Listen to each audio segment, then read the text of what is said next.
Today's going to be quick. It's Sunday. I know this posts on Monday, but I record the day before. So kind of taking I guess a little bit of a more restful day. I spent most of the day editing a much longer update than I usually do. But, I've been thinking about doing a quick video about the dual base ISO on the FX3.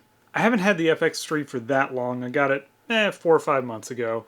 And last summer, I rented one. Didn't know a whole lot about it. I rented it. I went on vacation to Florida with my wife, and I shot around with it just to see how I liked it.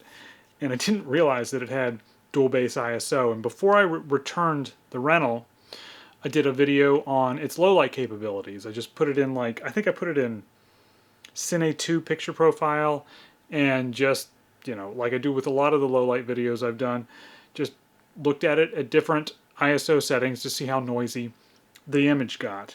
And I posted it, and the camera did great, but it didn't do a whole lot better than like the original A7S.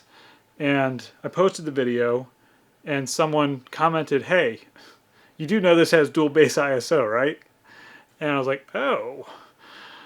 And so now having it for a while, if you're in S-Log2, S-Log3, and I think maybe one other picture, maybe Cinetone, I'm not sure about that, but at least in S-Log2 and S-Log3, it has two base ISOs or native ISOs. I think it's technically not native ISO, but at least base ISOs that are really clean.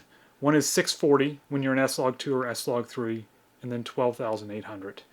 And I was blown away by how much the image cleans up between ISO 10,000 and ISO 12,800. You get up to 10,000, it's fairly noisy, and then it's a completely clean image as soon as you flip it to 12,800. It blew my mind. Anyway, here's an example. So we're in S-Log3, S-Gamut 3, and I'm going to go 640, which is the first base ISO, and then probably 3200, 6400, 10,000, and then we'll really see the difference between 10 and 12,000. So this is 3200, still pretty clean, a little bit of noise.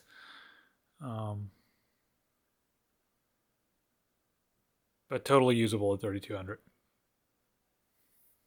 Then let's go up to 6400. So definitely seeing some noise at this point in the shadows. And that's where you're going to see it the most, is in the dark areas, in the low end. Anywhere that's dark. And now I'm going to turn the light off, and we'll bump it up to 10,000. So moving up to 10,000, you can really see there's a lot. It's a pretty noisy image. I'm not saying that you couldn't, you could probably do some noise reduction, and it would totally be usable, but it's pretty noisy, just straight out of camera. So this is where it gets interesting.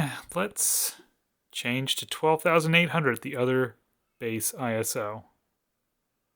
That's unbelievable to me. I just can't believe it. What magic has Sony done so that it cleans up like that? That is really impressive to me. It cleans up beautifully. It's like we're at 640 ISO. So going back, so you can just see the difference again. 10,000 ISO, pretty noisy. 12,800, super clean. And it actually is a problem a little bit, because this camera does get a little bit noisy when you get above like 3,200. So if I'm much above 2,000, 3,200, I'm going to want to be at 12,800 because it's clean. And that really brightens things up. So I'm kind of stuck there. That means I have to adjust exposure with ND filter or aperture. Pretty much the main way I adjust for exposure on the C300 is ISO. When you're stuck at one ISO or, a few ISOs, it just means you have to use other tools, and I find it not quite as versatile, but I can't really complain. It's just incredible how clean this is at ISO 12,800. It's just another reason why I really like the FX3. And yes, the FX3 is just an A7S III. It's rehoused. It's got a few more features just that are more tailored for a video professional, and most of those features are just ergonomics and things like having quarter 20 screws that you can mount things onto the actual body with.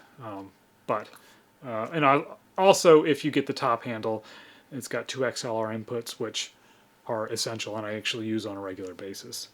Anyway, that's it. I've been meaning to make a video about that for a while, since the last low light video I did about the FX3 was not really showcasing its true capabilities. That's it. No production company updates.